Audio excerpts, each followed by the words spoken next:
1898 by the McKellen family. Embalmings took place in this building from between 1952 to 2012 when the current owner took over, and now embalmings are done at our other location. All right. Anything else? Anything we haven't thought of? I think you need to watch that back because I kept seeing a white something.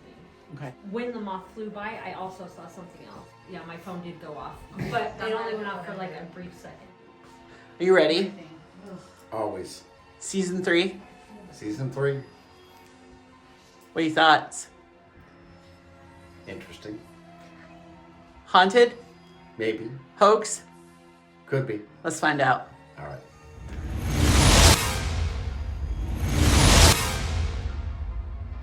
I am going in the coffin. The history and stories we were told about haunted places is wrong. But then we kept on saying duel, fight. Who came up with this idea?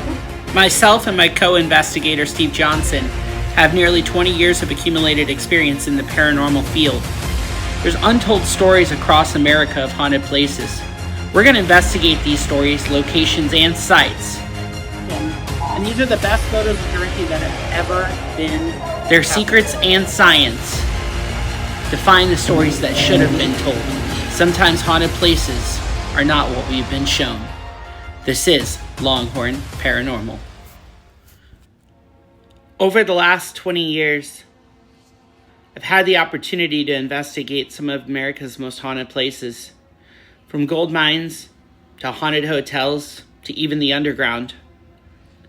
There's many places we've investigated that we've never even made public.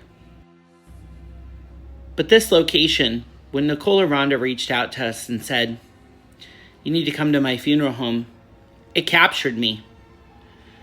Most morticians, most funeral directors know a funeral home's haunted. They're not calling paranormal teams and saying, "You need to see this place." I once heard Lorraine Warren talk about how thin the veil was between life and death, and the residual and intelligent energies that are left behind, and the intelligent conversations that can be had with what once existed. In this place, it's different. It's real. In our third season of content, Stephen and I really wanted to put an emphasis on science and the truth behind hauntings. And one of the things I wanted to do was really study the fundamental forms of hauntings and trigger objects. And tonight we had one of those opportunities where I decided it was best to get in a body bag, to go inside of a prep room that hadn't been used since the 1990s. All right, let's do this. But you don't really need a lot of room in here. I'm mildly scared. All right, you gonna do the body bag? Do you want to do the body? Yeah, let's do it. I'll take it home, put it in the museum. Gotcha. Once you're in it, I will never be able to use it on someone else. How will they know? Will they complain? They wouldn't, but All right. probably I would. I'm about 30 years too early for this. We hope. Sterilized. I don't want somebody dying of infection. They're sterilized. They're sterilized and they haven't been used in forever. So The brave things I do for my country. All right. You're not supposed to have boots on. I'm not. No, we put them fully clothed in it. That's however we find them. That's how it goes. Well, I was found Investigating a In a haunted parking site. investigating a haunted hotel. I said it was in a parking lot from a shopping cart. Who came up with this idea? With the body bag idea, you came up with this idea. Trigger objects. Does this unzip from the inside? Don't believe No. it does. Sorry, don't zip my head. We'll all panic. Alright. All right, where's Luna? All right, everyone can go home now. Now that'd be weird. Somebody all walks in on Monday and they're like, "Wait, what?" I'm eating here still asleep. Still asleep. Jerome Grand Hotel be putting out an APB. No, to the love of God, what's going on here? Who just farted? That was the floor. Oh. That would be hysterical. It's like, yeah, Jen just sleeps in here. Everyone's crashing. Everyone's crashed out. Maintenance guy comes in here in the morning and sees this sitting here. Yeah, this is And then rubber. I'm not actually Please dead. don't fall off the table.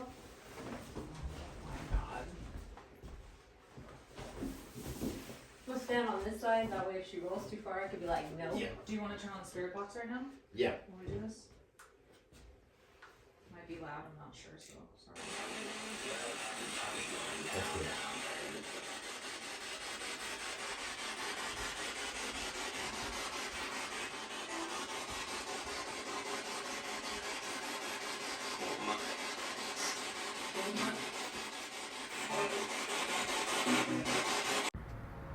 For the first 10 minutes of the investigation, we used a spirit box and we had absolutely no interaction.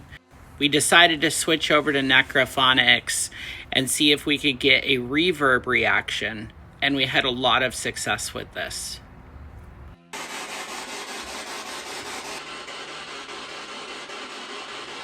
The bag just moved. The what? The bag move? Down by my foot, it felt like something tugged on the bag. Yeah, especially when we're in the other room. Yeah. Could it be because there's too much in here? No. A lot of times it's The opposite? the opposite. Before they're even kind of brought in here, spirits are time to be not. What's the one place you wouldn't want to be? Like if you were a spirit guide and you I would not want to be in here. Right. you'd pull somebody out. You'd pull their soul out before they went through this. Right. So that nobody has to go through this experience. Like someone's gonna die in a horrific car accident, you pull their spirit right before it happens. Right, right. Maybe that's why this room is Just probably the quietest room Right. in here. Alright, hang on. I'm gonna have to bring the Necrophonics. Let's try that. Oh, do. Alright, we're trying Necrophonics, see what happens, see if we get different feedback. Hey, what do we do next? We've got the body brought in here. We don't know what to do. Get something? Can you repeat? Step. What's the next step? Bag. Oh, we gotta open the bag? Okay.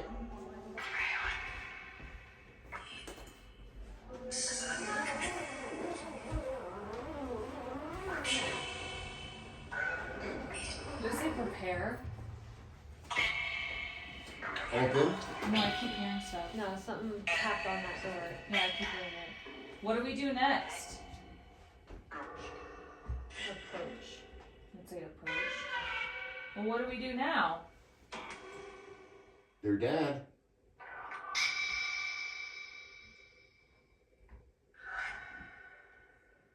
Is it correct?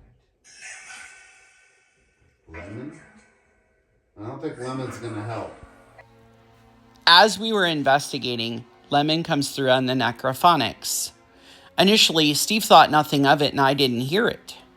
But as we were reviewing the footage to build the episode, we realized, was the spirits referring to me as a defective product, as a fake dead spirit? The term lemon has been used to describe a faulty or defective product since at least the early 20th century, but it became widely popular in American slang during the 1960s. During the 1910s, the term lemon started appearing as American slang.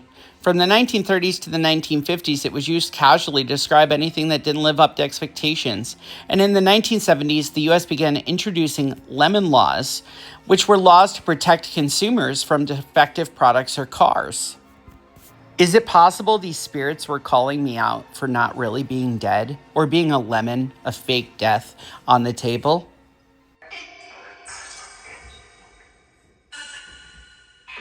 Get moving? Well, I don't know what to do. What tools do I use? Where are the tools? Where do I find the tools? There. Push. Do you know how to use the tools? Because I don't.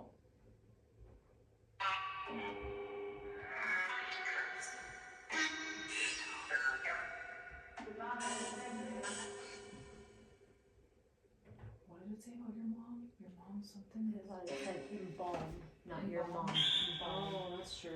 I just said that. That's weird that it's that. I've never heard Necrophonics be that quiet. What is where's the embalming fluid?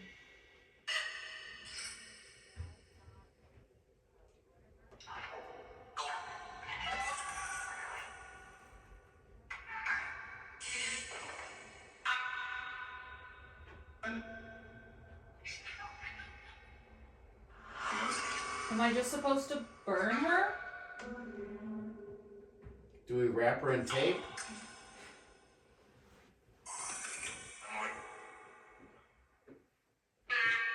How do you prepare a body to be burned? Just in a bag? We put like a cardboard casting. Catapult. No box needed. Do you know somebody that works here? Is there someone that used to work here that could help?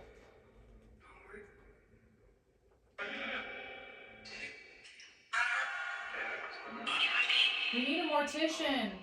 Is there a mortician here? I'll accept. Are you a mortician?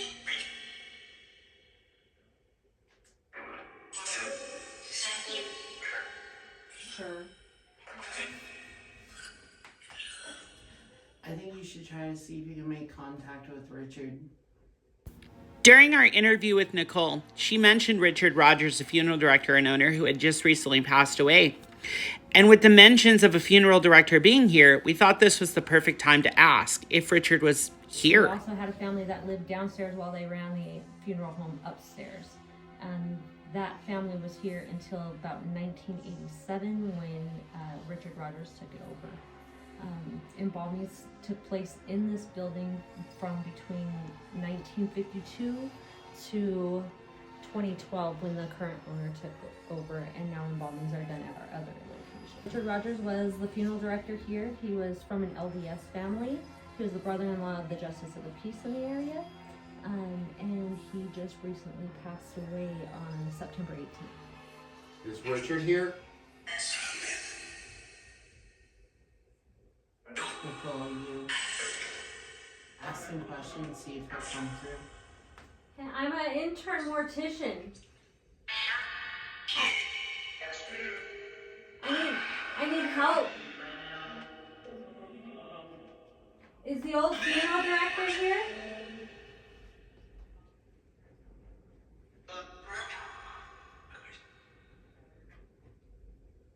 Is the old funeral director here? I think so. Did you hear that? Can you call him?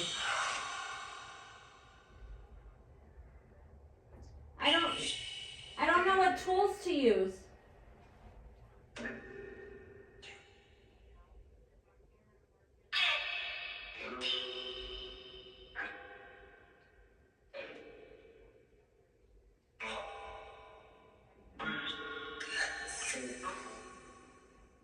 What tool should I use?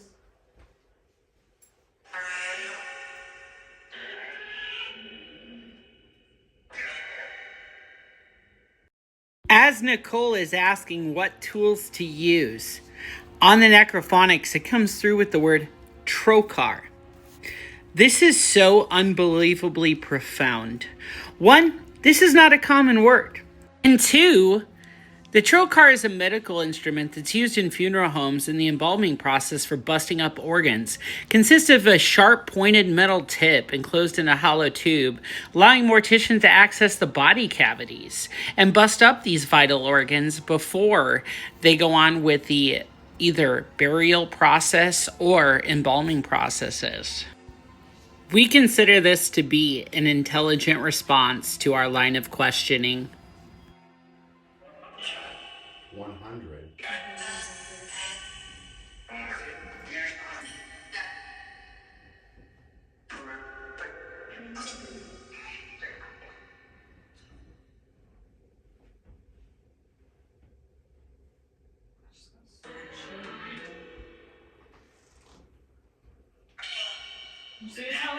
nobody here that wants to help this poor soul. Nobody. That's it? They're just gone? Correct. Not dead. I think they can tell you're not dead. God, why can we can't pull the wool over their eyes No, on that one? definitely not. She's still alive? You can't embalm the living? No. You can once.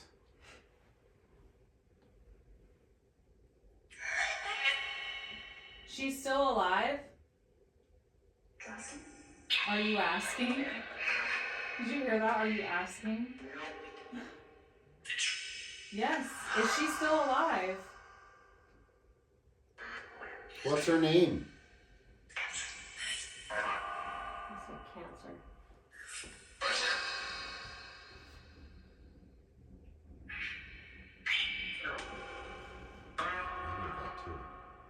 What was that? Is that right behind you? No, it's almost like up in the ceiling. It might be the wind.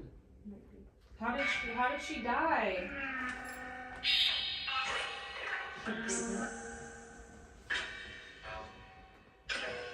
You can tell that she's alive? So she's better?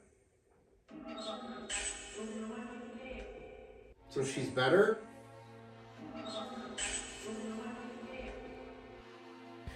We had just received a series of responses on Necrophonics saying, not dead. And as the team is asking whether I'm dead, on Necrophonics, a voice comes through and gives us almost a complete sentence saying, look for the one who is dead, reiterating and validating this intelligent response of, no, she's not dead. Look for the one who is dead. Is there a doctor?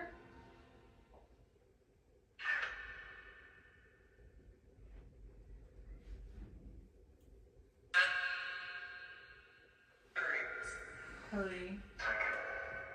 Second.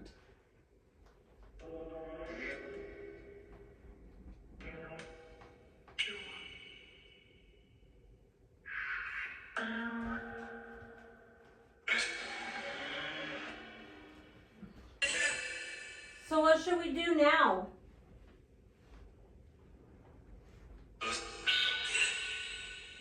Should we just go home and leave her here? Leave her.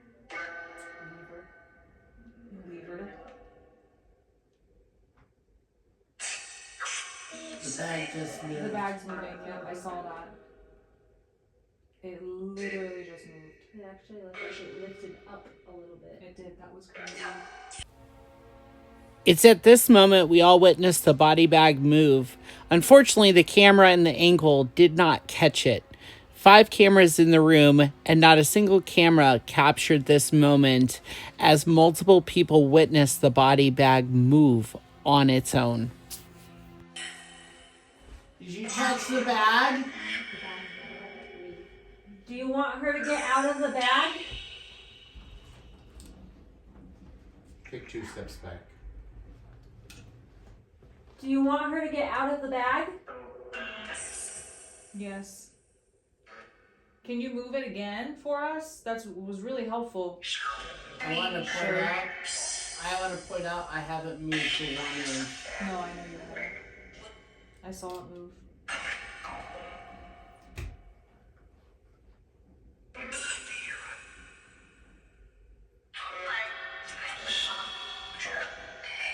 Can you help move the gurney for us?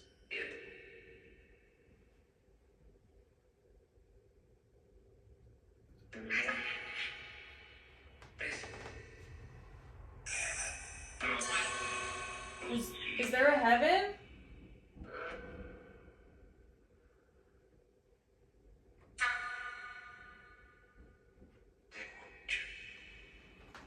Does heaven not exist?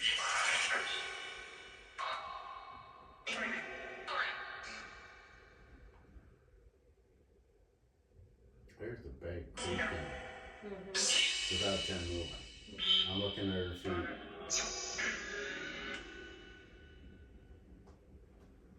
Are you trying to take her out of the bag?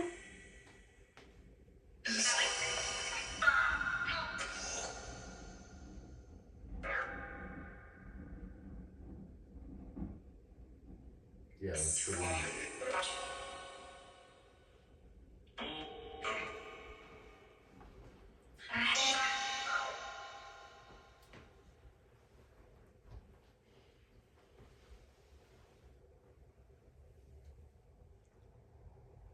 Can you help me move this bed? It's on wheels. It should be pretty easy. I got, sorry. Grab me the K2 meter.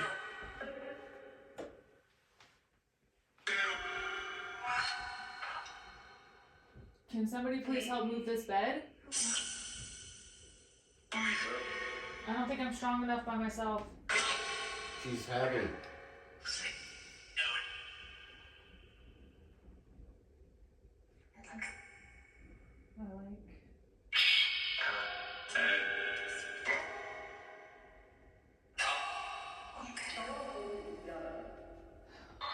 What was that last part? Try it on the repeat.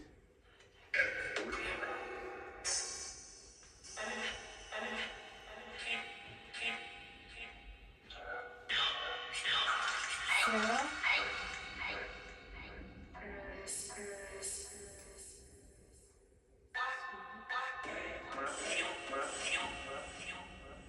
Does anybody know how to prepare a body?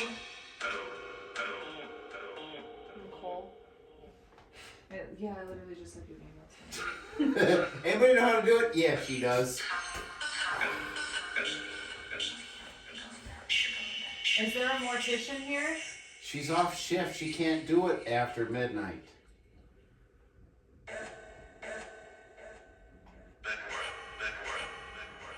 Then prep. Then prep. Then prep? Oh. You want me to prepare to do the embalming?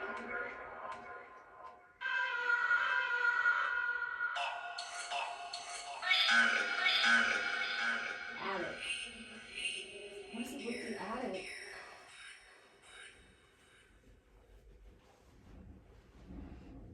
So what should I do next? What's in the empty? Prep. Prep. Do we take the clothes off first, or do we leave them on?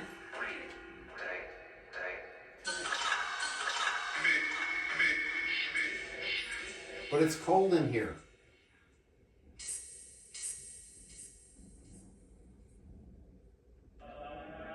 Won't she be cold?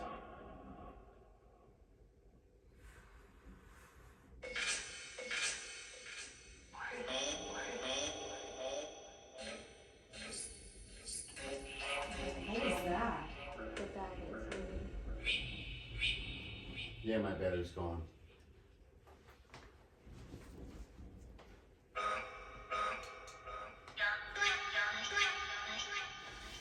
The bag is moving I see it. on my feet. Throughout the course of the night, as many times as I wanted to capture the bag moving on camera, we were never able to capture that footage. And it's often frustrating when this doesn't happen, but we have to debunk it because unfortunately, we just have no evidence of it.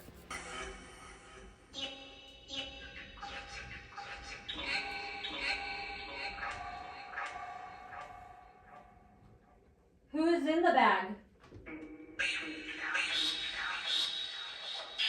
I don't know. Can we get on?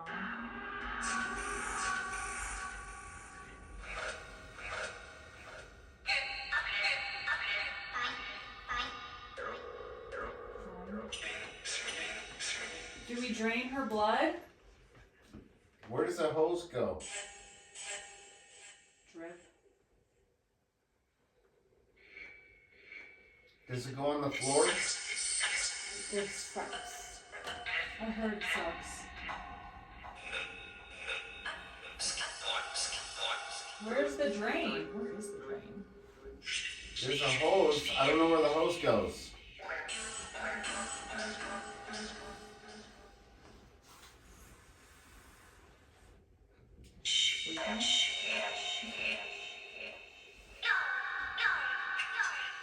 Go. I don't really feel like a lot of spiritual energy in here. This room is very weird. It's like earlier it's like I'm here standing straight up and now it's like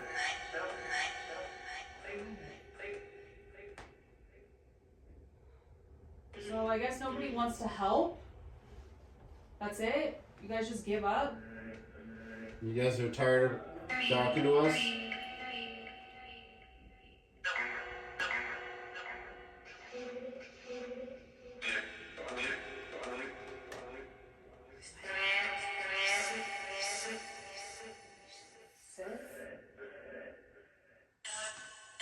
Sit up.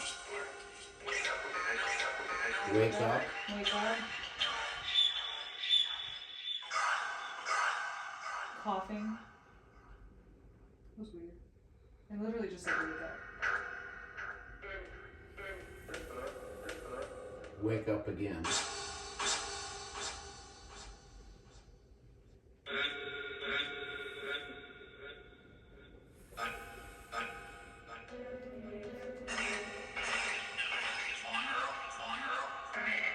On girl. Yeah. That's what I heard.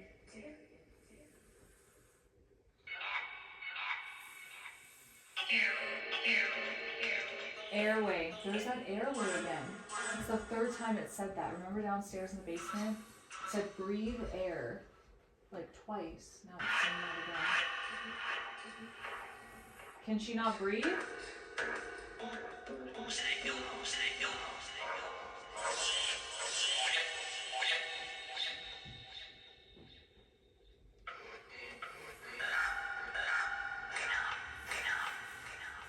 Get out. Get out. Is it time for us to go home? Should we just leave her here and we go home, take a nap? Sit up. Prep.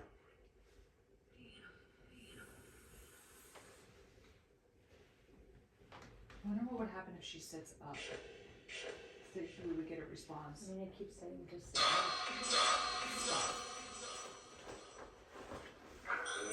It's getting like really cold Yeah, in here. I can feel it too. Why is it cold in here? Like freezing cold. Mm-hmm. Like ice cold. All of a sudden. And the table, with the plastic, I can really feel the cold from the table. It's coming back on you. Like ice cold. Like the table, feel the table through the plastic feels kind of warm. Is someone trying to come through the door?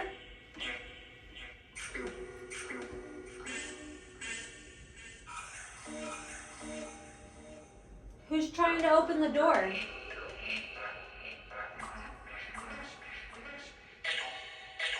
Apple.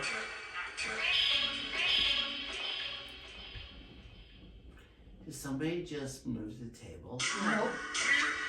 Oh, I felt a jolt. Did it? Okay, I felt that. I felt it. Who just moved the table?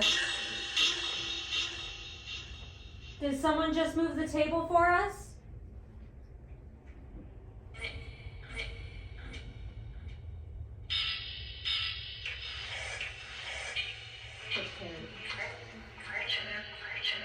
Creature.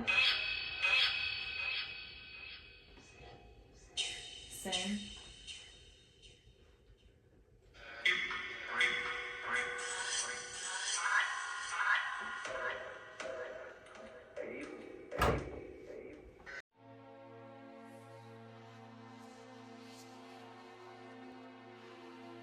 We have never experienced a location where we felt the need to release 3 different episodes. The amount of residual and intelligent energies at this location is so overwhelming. In the first episode, we highlighted some of that activity in the basement. And in this one, the intelligent responses that we received, down to the terms such as trocar, were phenomenal. There is definitely no question that there are spirits here who are trying to communicate, and there's residual energies that are left behind inside this haunted funeral home. Stephen and I were very profoundly impacted by this location and the experiences and knowledge it gave us. We definitely look forward to the future and to the final episode of this location. Okay, I am going in the coffin. You've said some strange stuff in association with things happened? So I did do a TikTok live, and I had somebody who said they were a medium, said that we had a older gentleman sitting in the third pew, and that he said he was a funeral director in this building who had recently passed away.